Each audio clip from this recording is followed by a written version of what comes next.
Something unprecedented is happening in Portugal right now, and I'm not talking about the weather. A naval admiral who's never held political office is locked in a knife-edge race with a veteran politician. A far-right party that didn't even exist 6 years ago is now the second largest force in parliament. And the entire country is preparing to vote for a new president on January 18th, just weeks away. But here's what makes this story truly fascinating. The polls that once showed a clear frontrunner, they've completely flipped. The candidate who was leading by double digits just 6 months ago is now trailing. And nobody, not the pollsters, not the politicians, not even the voters themselves, knows for certain who's going to win. So what happened? Why is Portugal's political landscape being rewritten right before our eyes? And what does this mean for a country that's held more elections in the past 5 years than most democracies hold in a decade? Stay with me, because by the end of this video, you'll understand why this election matters far beyond Portugal's borders. Context. Why so many elections? First, we need to understand something critical. Portugal is exhausted. Since October 2020, the country has gone through 11 electoral processes. 11. That's regional elections, legislative elections, European elections, and now presidential elections. The country has experienced 9 electoral events since 2020, with more continuing into 2025. Why? What's driving this electoral marathon? The answer is a perfect storm of corruption scandals, minority governments, and political fragmentation. Corruption scandals have plagued Portuguese politics in recent years, contributing to the worst spell of political instability in decades.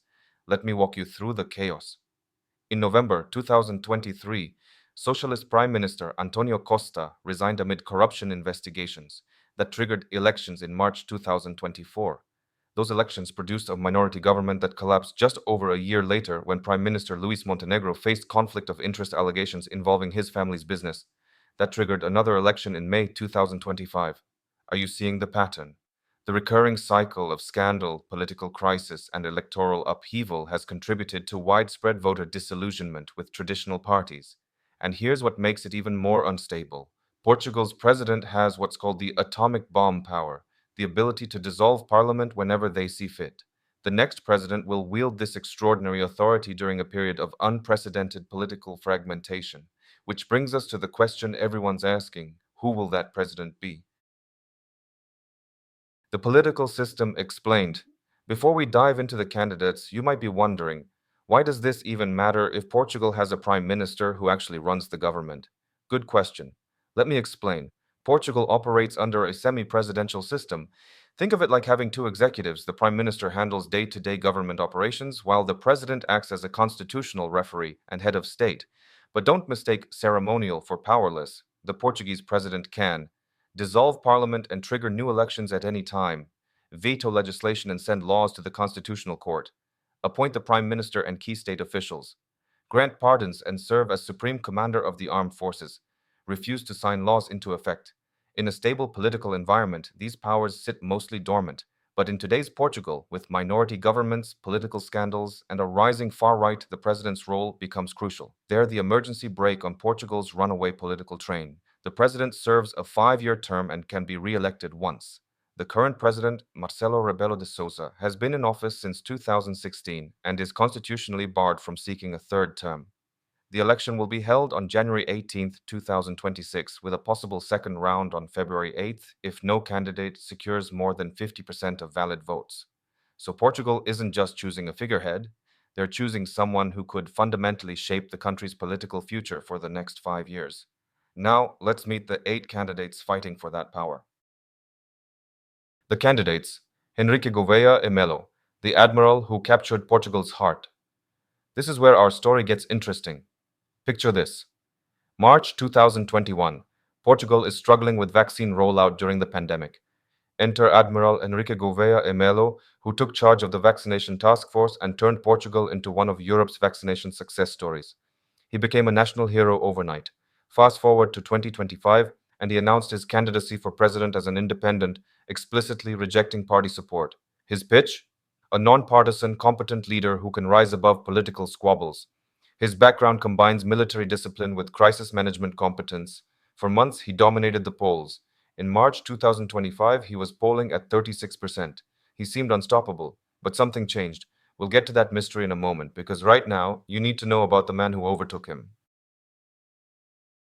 Luis Marques Mendez, the political veteran's comeback. Luis Marques Mendez is what you might call a political lifer, former leader of the Social Democratic Party, former member of parliament, and now a widely watched political commentator. He's spent decades in the arena. He's running with the explicit support of the center-right PSD and CDS parties, a stark contrast to Gouveia Emelo's independent stance. His campaign emphasizes experience, institutional knowledge, and political savvy. The message is clear. In these turbulent times, Portugal needs someone who knows how the system works.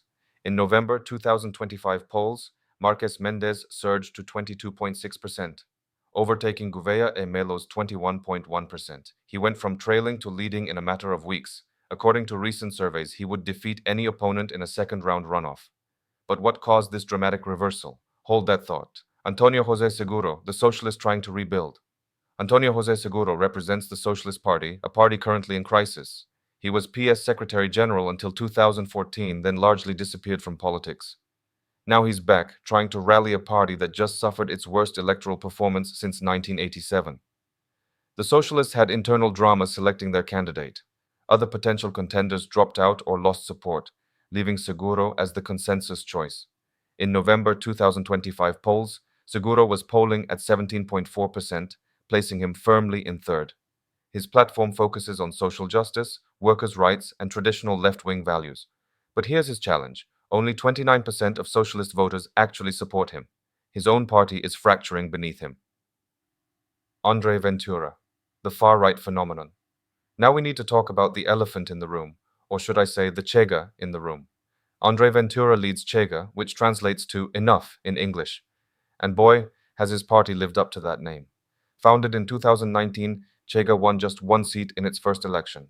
By 2025, it had surged to 60 seats, overtaking the Socialist Party to achieve second place in parliament. This is where we need to spend more time because Ventura's rise tells us something profound about what's happening in Portugal and across Europe. Let's look at the numbers. In 2019, Chega won 1.2% of the vote.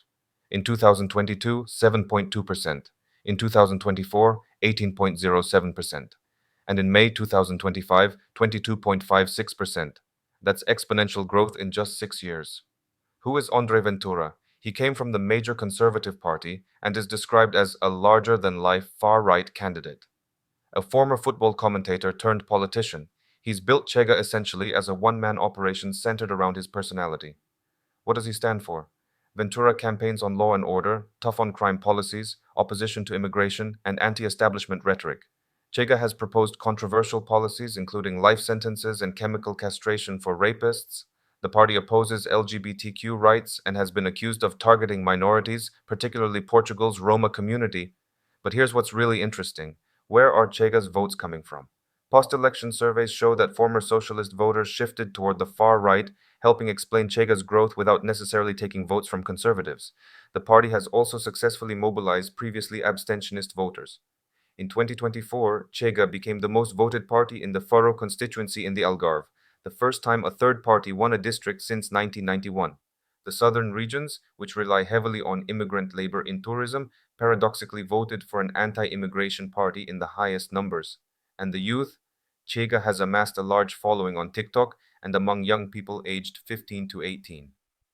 This is particularly striking in a country that, just 50 years ago, emerged from right-wing dictatorship. For the presidential race, Ventura is polling around 14.7% in the first round. But here's his problem. He loses every single second-round scenario tested in polls. His rejection rate is extremely high. Many voters who don't support him will actively vote against him if he makes the runoff. Still, his influence on Portuguese politics is undeniable. He's already changed the conversation around immigration, crime, and national identity.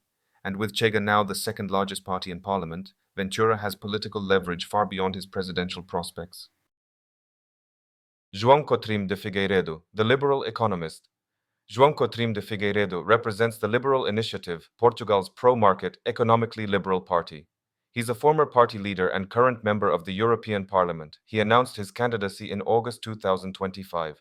His platform emphasizes free market reforms, deregulation, limited government intervention, and economic modernization. He appeals to younger, urban, educated voters who want Portugal to become more business-friendly and less bureaucratic. In November 2025, Coutrinho de Figueiredo was polling at 12.6%, representing the largest single-month increase among all candidates. He's been steadily rising and now threatens to overtake Ventura for fourth place. Recent December polls show the race tightening even further, with five candidates potentially competitive for the two runoff spots. Catarina Martins, the left's last stand. Catarina Martins is the left bloc candidate and current MEP. She only entered the race after other left-wing options fell through, including the withdrawal of Antonio Sampaio da Novoa, who came in second in the 2016 presidential election. She's running on a progressive platform focused on the housing crisis, workers' rights, and integrating immigrants. Martin stressed priorities including tackling the housing crisis, valuing work, supporting those in need, and integrating newcomers. But she's polling at just 4.4%, reflecting the broader collapse of the Portuguese left. Antonio Filipe and Jorge Pinto, the minor candidates. Antonio Filipe represents the Portuguese Communist Party and is polling around 2.5%. Jorge Pinto, supported by the Livre Party, is polling below 2%. Neither has a realistic path to victory, but they represent important ideological voices in Portugal's fragmented political landscape. The debates. Now here's where the campaign gets truly intense. Portugal's three main TV channels, RTP1, SIC, and TVI, agreed to host 28 one-on-one debates between the eight main candidates. 28 debates, each candidate facing off against every other candidate in prime-time, open-access format. The debates began on November 17th and run through December 22nd, broadcast at 9 p.m. to reach the maximum audience. This is unprecedented. Imagine every possible combination of candidates going head-to-head on national television for 30 to 35 minutes with nowhere to hide. Every policy position scrutinized, every contradiction exposed, every moment of hesitation captured. And this debate marathon is where our mystery begins to unravel. The Great Reversal. Remember how I said Gouveia e Melo was dominating the polls at 36% in March, and how Marcos Mendes has now overtaken him? Let's talk about what happened. The November polls showing Marcos Mendes overtaking Gouveia e Melo coincided with the launch of a book-length interview with the Admiral, which resulted in controversy involving the current president and gave Marcos Mendes the opportunity to attack what he described as contradictions and disparities from his adversary. But the book controversy is only part of the story.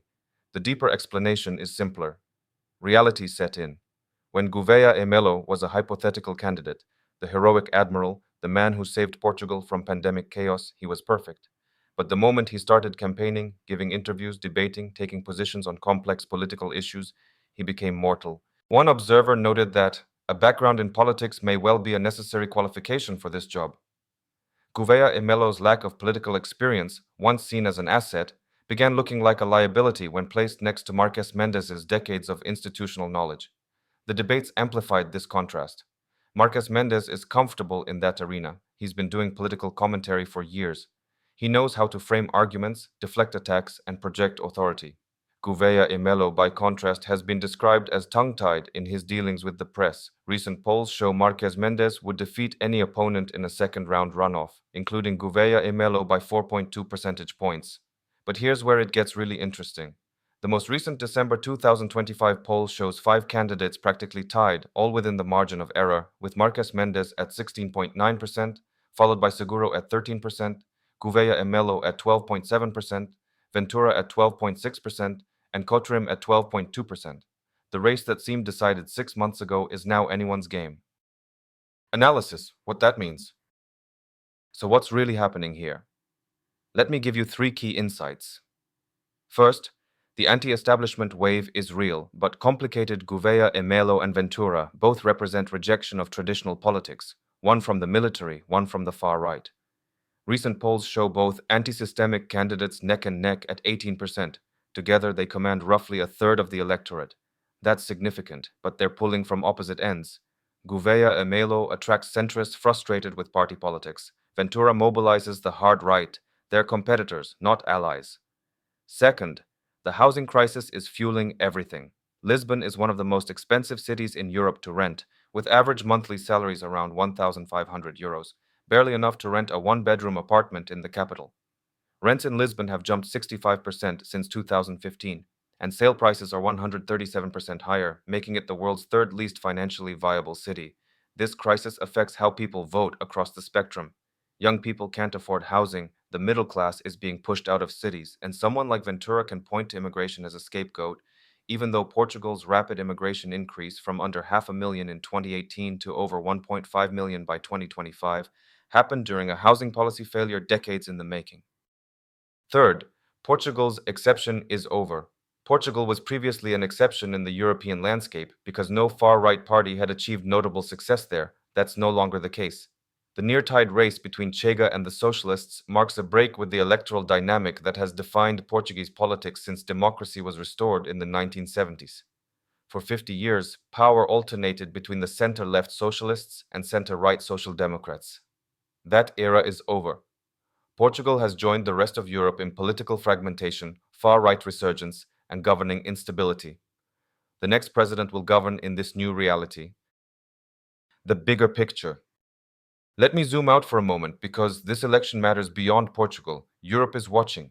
The continent has seen far-right parties gain ground in France, Italy, Germany, Spain, Austria, and the Netherlands. Portugal was long seen as an exception, a stable, moderate, successfully integrated society. Not anymore. Chega secured 58 seats in the May 2025 election, gaining more than 230,000 votes from the 2024 contest. The party has normalized rhetoric that would have been unthinkable a decade ago. But it's not just about the far right, it's about institutional trust. Since October 2020, Portugal has undergone 11 electoral processes. That's not normal, that's a system under stress. The presidential election won't solve these problems. The next president won't magically restore political stability, affordable housing, or public faith in institutions. But they will set the tone. They will use or refuse to use the power to dissolve parliament. They will either accelerate or slow Portugal's political fragmentation. In a semi-presidential system during a period of crisis, the president matters more than ever.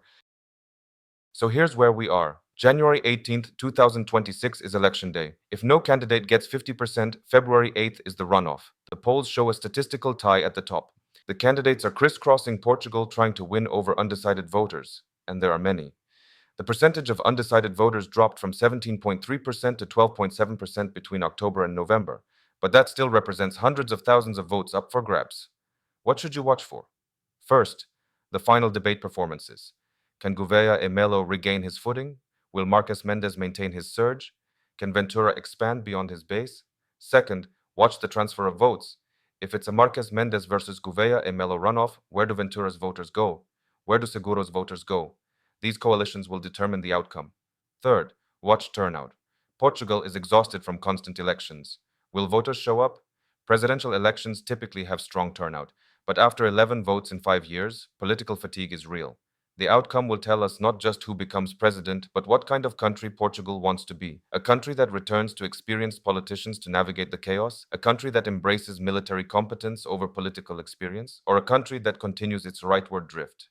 One thing is certain, Portugal's era of stable, predictable politics is over. The 2026 presidential election is both a symptom and a potential turning point in that transformation. What do you think? Who should win? Who will win? Drop your predictions in the comments, and if you're Portuguese, please share what matters most to you in this election. And if you want to stay updated as this race develops, because trust me, there will be more twists, subscribe and hit the notification bell. Thanks for watching. I'll see you in the next one.